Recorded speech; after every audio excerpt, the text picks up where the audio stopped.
আগামী 15 দিনের মধ্যে সরকার তারা কি কার্যকর পদক্ষেপ নিয়েছে আমরা সেটার আপডেট দেখতে চাই। অন্যথায় কারো চেয়ার থাকবে না, এখানে আর দাঁড়াবো না। ডক্টর মোহাম্মদ ইউনূসের জন্য কারাগারে রুম প্রস্তুত করা হয়েছিল। যেই লঙ্কায় যায় সেই রাবণ হয়। জনগণ যদি প্রতিকার না পায় তাহলে কিন্তু জনগণ আইন নিজের হাতে তুলে নেবে। হাসনাত আব্দুল্লাহ বর্তমান সময়ের পরিচিত মুখ, বাংলাদেশের বৈষম্য বিরোধী আন্দোলনের সংগ্রামী নেতা, বর্তমান তরুণ সমাজের আইডল হাসনাত আব্দুল্লাহ আজকে তারেক রহমান সহ বাংলাদেশের রাজনীতিবিদদেরকে নিয়ে যে কথা বলেছেন তার একটি ভিডিও প্রকাশিত হয়েছে।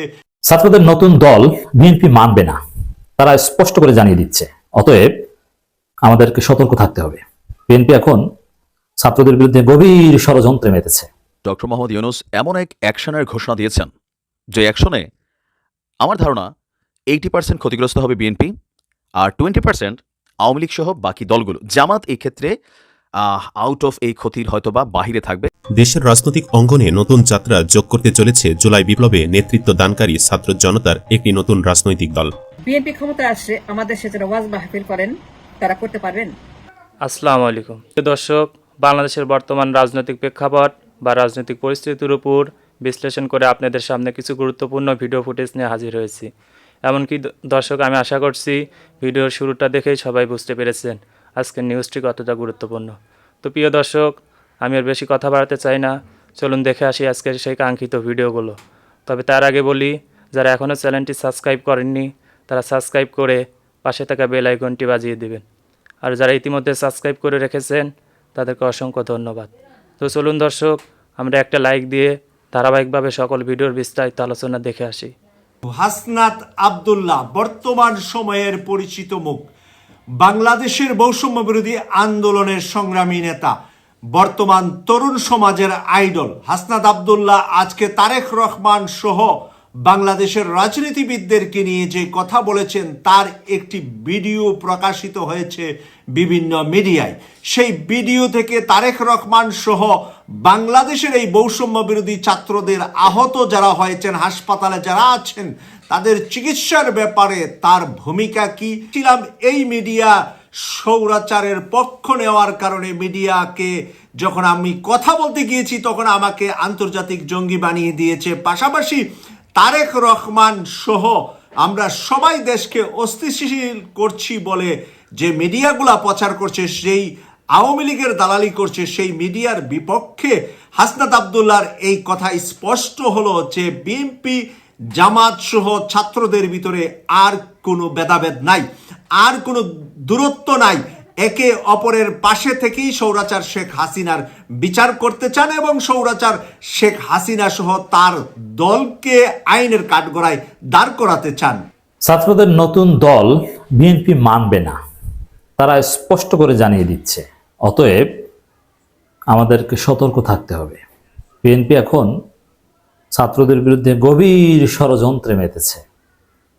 একদিকে বিএনপির ভারসাম্যহীন নেতা রুহুল কবির রিজভী বলছে বন্যেরা বনে সুন্দর, শিশুরা মাতৃগৃহে আর ছাত্ররা ক্যাম্পাসে সুন্দর। এমনি তারা রাজনীতি, সমাজ এগুলো নিয়ে ভাববে না। তারা ক্যাম্পাসের চতুর্সীমানার মধ্যে যা করতে পারে সেটা ছাত্রদের ক্যাম্পাসে আটকে রাখতে চাচ্ছে। আর ছাত্রদলকে ঠিকই টেম্পো স্ট্যান্ডে চাঁদাবাজি করার লাইসেন্স দিয়েছে। এর মানে এই যে বন্যেরা বনে সুন্দর, শিশুরা মাতৃগৃহে, ছাত্ররা ক্যাম্পাসে, এর অর্থ হচ্ছে ছাত্রদের রাজনীতি করাটা ঠিক নয়। এই বয়ান ছাত্রদের রাজনীতি তারা দেখতে চায় না, ভয় পায়।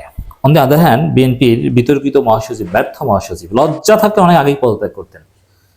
গত 15 বছর যে আমাদেরকে 15.5 বছর আমাদেরকে ফেসিবাদের কবলে ভুগিয়েছে, এই যাদের ভুলের কারণে আমরা ভুগেছি তাদের মধ্যে অন্যতম মির্জা ফখরুল। এই যে মির্জা ফখরুলদের ব্যর্থতার কারণে আওয়ামী লীগের পতন হয়নি, যার ফলে আমরা ফেসিবাদের কবলে ছিলাম। দর্শক, সেই মির্জা ফখরুল ইসলাম আলমগীর বলছেন সরকারের সহায়তায় নতুন দল হলে জনগণ মানবে না। মানে এটা স্পষ্ট যে নতুন যে শিক্ষার্থীদের দল, ছাত্রদের দল আসছে, সেটা সরকারের সহায়তা থাকুক বা না থাকুক, সেই দলকে সরকারের সহায়তায় হয়েছে এই ট্যাগ বিএনপি দিবে, অলরেডি দিয়ে দিয়েছে। আচ্ছা, এই যে বিএনপি বলছে যে সরকারের সহায়তার দল হলে, সরকারের সহায়তার কোনো প্রমাণ কি বিএনপি দিতে পারবে? সরকার কত টাকা দিয়ে সহায়তা করেছে, কিভাবে সহায়তা করেছে, কোন জায়গায় সহায়তা করেছে, যেটা অনৈতিক? একটা সিঙ্গেল এক্সাম্পল বিএনপি দেখাতে পারবে না, কিন্তু বলে দিয়েছে যে এই দল জনগণ মানবে না। জনগণ মানবে না, এই দলটা তো জনগণের দল, জনগণ মানবে না এর অর্থ হচ্ছে বিএনপি মানবে না। জনগণ মানবেন এর অর্থ হচ্ছে বিএনপি মানবে না, এটা তো যে কেউ বুঝে। অতএব ছাত্রদের এই নতুন দলকে বিএনপি ট্যাগ দিবে। বিএনপি তো অলরেডি শাহবাগী রাজনীতি করছে, তারা ট্যাগের রাজনীতি করছে, শিবির ট্যাগ দিচ্ছে, স্বাধীনতা বিরোধী ট্যাগ দিচ্ছে, 18-19 বছর বাচ্চা ছেলেদেরকে রাজাকার ট্যাগ দিচ্ছে বিএনপি। কত বড় শাহবাগী চিন্তা করছেন? এরা এই ছাত্রদের নতুন দলকে কিংস পার্টি ট্যাগ দিবে। তার যারা নিজেরাই কিংস পার্টি, তারা কিংস পার্টি ট্যাগ দেয়, ট্যাগ দিয়ে বিএনপি এটা মানবে না। তারেক রহমান বলেছিলেন যে নতুন দল হলে আমরা স্বাগত জানাবো। এটা মিথ্যা কথা। কিসের স্বাগত জানাবে? নতুন দলের ভয়ে মির্জা ফখরুলের ঘুম হচ্ছে না। শেষ বয়সে মির্জা ফখরুলরা একটু বড় বড় পোস্ট পজিশন পাবেন বা প্রধানমন্ত্রী রাষ্ট্রপতি হবেন, একটু খায়েশ ছিল, এমপি মন্ত্রী হবেন। এখন ছাত্রদের কারণে কিনা, কারণ মির্জা ফখরুল্লাহ যে অসুস্থ, এটা যে কোনো সময় তার ভিসার মেয়াদ শেষ হয়ে যেতে পারে। খুব কষ্ট, মনে বড় জ্বালা যে ছাত্রদের কারণে লেট হচ্ছে, নইলে তো ওদের সাজানো বাগান আমরা খাওয়া শুরু করতাম 90 দিনের মধ্যে। এখন ওরা রাজনৈতিক দল গঠন করছে, এই সেই আগামী সংসদে কিনা আমাদেরকে হাতে হারিকেন দিয়ে দেয়। এই ভয়ে এখন বলছে যে বিএনপি নতুন দল মানবে না। আচ্ছা, বিএনপি মানার না মানার কে? এর উত্তর হচ্ছে, উত্তরটা শোনেন, বিএনপি মানা না মানায় কিছু আসে যায় না। ছাত্রদের নতুন দল হবে, তারা নির্বাচন করবে, তারা ক্ষমতায় যেতে পারে যদি জামাত চরমোনাই বা সব দলের সাথে জোট করতে পারে। বিএনপির মানা না মানে কিছু হবে না। নির্বাচনটাই তো হবে বিএনপির বিরুদ্ধে, ছাত্রদের প্রতিদ্বন্দ্বিতাতে হবে বিএনপির বিরুদ্ধে। অতএব আপনারাই যে আগের ট্যাগের রাজনীতি শুরু করে দিয়েছেন যে সরকারের সহায়তায় কিংস পার্টি, এগুলো বুঝে জনগণ। মানে স্পষ্টতই বিএনপি বলছে যে ছাত্রদের দল তারা মানবে না। তো দর্শক, তারা কি এটা ঠেকিয়ে দিতে পারবে কোনোভাবে? ঠেকানোর চেষ্টা করছে। অলরেডি তো বিএনপির লোকজন বলছে যেখানে নাগরিক কমিটি সেখানেই গণধোলাই। কিন্তু গণধোলাই দিতে গেলে পাল্টা গণধোলাই খাইয়েন না। আপনার ছাত্রদের নতুন দলকে গণধোলাই দিবেন, আর আপনার তো চাঁদাবাজি করতে গিয়ে গণধোলাই খান, আমরা দেখেছি না? তো এই যে বিএনপির ইঙ্গিত মির্জা ফখরুলের নতুন দল মানবে না, এটা প্রমাণ করে যে নতুন ছাত্রদের নতুন দলকে বিএনপি ভয় পায়, তারা নির্বাচনে জিতবে এই ভয় এখন তাদেরকে প্রতিহত করতে চায়, তাদেরকে ঠেকাতে চায়। ছাত্ররা জিতবে এই ভয়। ডক্টর মোহাম্মদ ইউনূস এমন এক অ্যাকশনের ঘোষণা দিয়েছেন যে অ্যাকশনে আমার ধারণা 80% ক্ষতিগ্রস্ত হবে বিএনপি, আর 20% আওয়ামী লীগ সহ বাকি দলগুলো। জামাত এই ক্ষেত্রে আউট অফ এই ক্ষতির হয়তোবা বাহিরে থাকবে, কারণ প্রেক্ষাপট, তথ্য, উপাত্ত এগুলোই বলছে সরকারের পরিবর্তন হয়েছে, ফেসিবাদ থেকে বাংলাদেশের মানুষ মুক্তি পেয়েছে, কিন্তু চাঁদাবাজি, লুটপাট, ছিনতাই, ডাকাতি, চুরি, অপহরণ এত পরিমাণ বৃদ্ধি পেয়েছে গত 6 মাসে যে সাধারণ মানুষ ভাবছে আগেই তো ভালো ছিলাম। তো এই যে সাধারণ মানুষ ভাবছে আগেই তো ভালো ছিলাম, এই খবর কি ইউনূসের কাছে যায় না? যায়।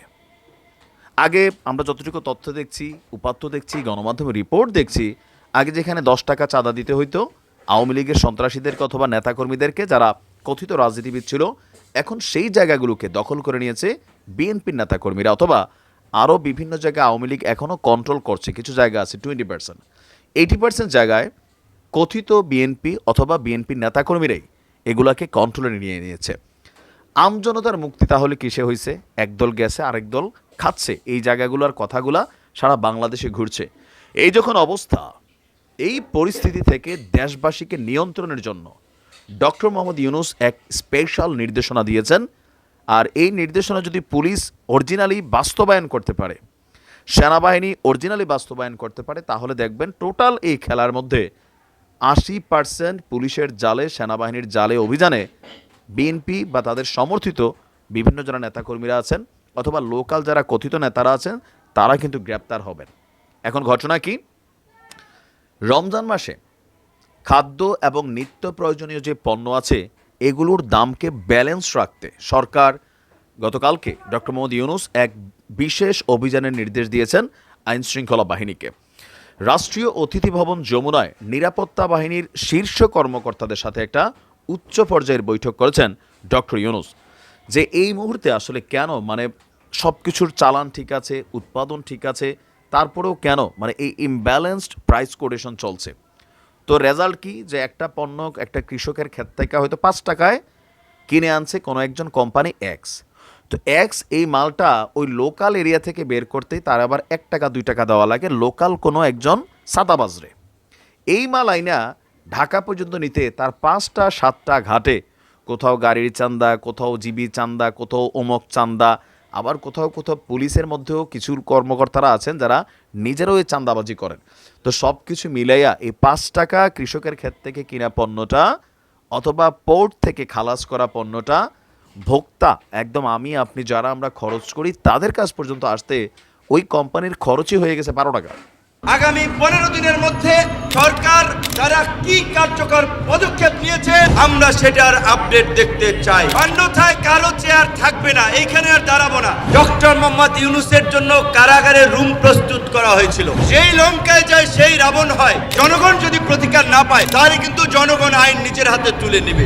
এই যে সংস্কার কমিশনগুলো করেছে, জমিদারি দেখেছেন তো?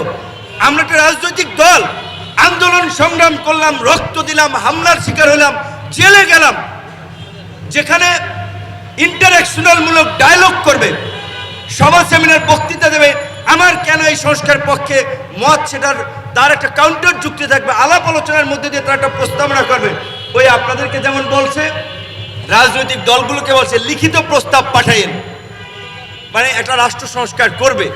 অবশ্যই এখন একেবারেই যদি অনভিজ্ঞ কিছু সুশীল ব্যক্তিদেরকে যে একটা কমিটি করে দেয় এবং যারা দীর্ঘদিন এনজিওর সাথে কাজ করে, এনজিওর ফর্মুলায় তারা এনজিওর ফান্ডিংয়ের জন্য ওই ব্যান্ডিংসের মধ্যে কার্যক্রম করেছে, তারা ওর বাইরে চিন্তা করতে পারবে না। তাহলে রাজনৈতিক দলগুলোর সাথে ওপেন ডায়ালগের প্রয়োজন ছিল, সেইটা অনেক কমিশন করে নাই। সংস্কার কমিশনের মধ্যে নির্বাচন সংস্কার কমিশন, বদিউল আলম মজুমদার, স্থানীয় সরকার তোফায়েল সাহেবের আমরা রুট লেভেলে কিছু কাজ দেখেছি। তো এইরকম ভাবে এখন এই চেয়ারম্যান, যেখানে বিনিয়োগকারীরা তাদের সাথে কিভাবে আস্থা ফেরানো যায়, শেয়ার বাজারকে জাগিয়ে তোলা যায়, সেখানে ওপেন ডায়ালগ না করে, মত বিনিময় না করে চিঠি দিয়ে যান, জমিদার হয়ে গেছেন তারা। এটা আসলে এই জাতির দুর্ভাগ্য যে যারই চেয়ারে বসান, ক্ষমতায় বসান, জমিদার হয়ে যায়। অন্যের কথা শোনার তাদের আর আগ্রহ থাকে না। আমরা পরিষ্কারভাবে বলতে চাই, আগামী 15 দিনের মধ্যে এই ক্ষতিগ্রস্ত বিনিয়োগকারীদের বিষয়ে সরকার, সিকিউরিটি এক্সচেঞ্জ কমিশন কিংবা আরও যে সমস্ত প্রতিষ্ঠান রয়েছে তারা কি কার্যকর পদক্ষেপ নিয়েছে আমরা সেটার আপডেট দেখতে চাই। প্রিয় দর্শক, আমি আশা করছি ভিডিওগুলো সম্পূর্ণ মনোযোগ সহকারে দেখেছেন। সেই সাথে ভিডিও সম্পর্কিত কোনো তথ্য বা মতামত থাকলে কমেন্ট বক্সে জানিয়ে যাবেন। আজকের মতন এখানে শেষ করছি। ফিরে আসছি পরবর্তীতে অন্য কোনো টপিকস নিয়ে। সে পর্যন্ত ভালো থাকবেন। আল্লাহ হাফেজ।